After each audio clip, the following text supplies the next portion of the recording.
I cannot give you any shockers. Okay, I have given up by. So by look at this one.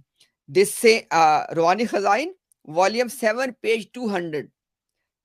Same ayah, Ma kana Muhammadun aba ahadim min rijalikum walakin Rasulullah wa khataman nabiyyin ala ta'lam.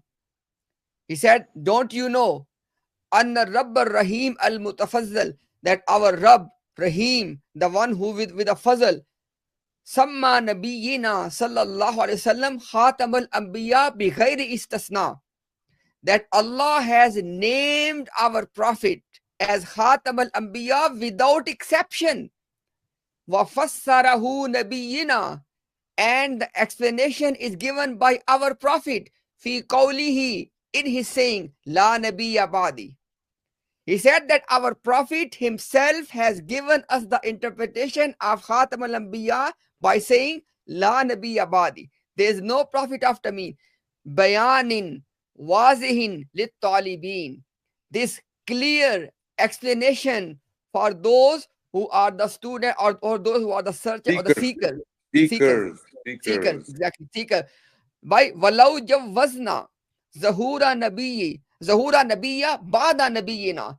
If it was permissible of appearance of a prophet after our prophet, Lajavazna infitah, then we are going to make permissible infitah bab wahi nabuwa bada taghliqiha. He said that it means that we are making it permissible that the door. We are opening. Infatah is opening. Yeah, it said Lajavazna, it means that we are making it permissible the opening of the door of Wahyun Nabuwa Ba'da Taghliqiha, after it has been closed. Wahaza khulfun, and this is basically khilaf, or this is against Kama la yakhfa al muslimin, as it is not hidden on the Muslims. Wa kaifa yuji Nabi Ba'da Rasulina sallallahu alaihi wasallam, and he said, how can there be a prophet after our prophet? Waqad in qata al wahi ba'da wafatihi wa khatama Allahu bihin nabiyyin. He said, while the wahi has been disconnected, wafatihi, with the death of our prophet, and subhanallah, wa khatama Allahu, and Allah has sealed bihi, through him, an-nabiyyin, to the prophets. And by this was the reason, because this one quote is actually covering both. It is telling us how Prophet explained it, and now how their teacher, i.e. Mirza Ghulam Qadiani, explained it. And this is the reason why they put these two conditions, that you cannot quote from the Prophet and you cannot quote from our Prophet, i.e. Mirza Ghulam Ahmad. By you tell me what is left after this quote, that how to understand Khatam al-Nabiyyin. Nothing is left, because even Mirza Ghulam Qadiani knew that the evidence is against him, especially when he claimed to be a prophet in 1902. He was well aware. He was well aware of the Quran.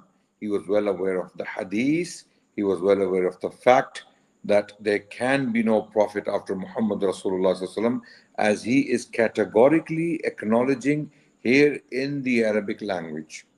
He's saying there can be no prophet after Muhammad Rasulullah sallallahu.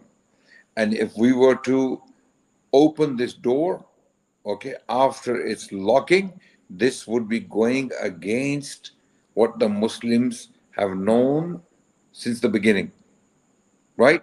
So there is a concept. Mirza Ghulam Qadiani is clearly saying that he is the last of the prophets. He is the seal of the prophets.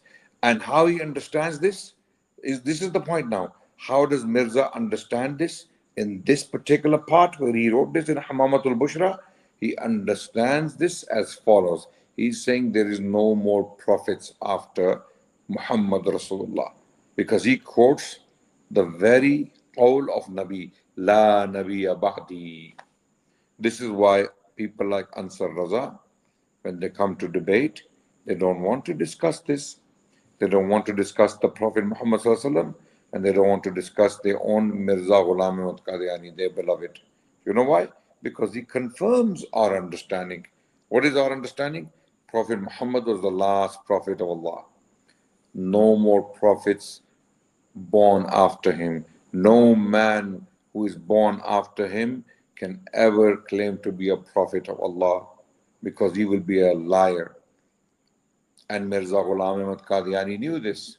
And this is exactly what Lahori Jamaat used against the Qadianis. Yeah. Okay, arguing their case. Okay, so this is the point. The point is, why are the Qadiani Murabbis so terrified of the Hadith? Mm. Why are they so terrified of their own Prophet, Mirza? Because they know their beliefs are directly contradicted by Mirza and, of course, the Hadith of Rasulullah. Sallallahu. So Mirza Ghulam Qadiani knowingly, having known, having understood the evidences against his claims, still claimed those things.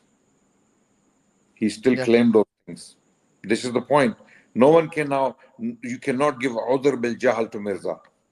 You cannot say, oh, Mirza was jahil. Mirza was ignorant. So you got to give him an excuse.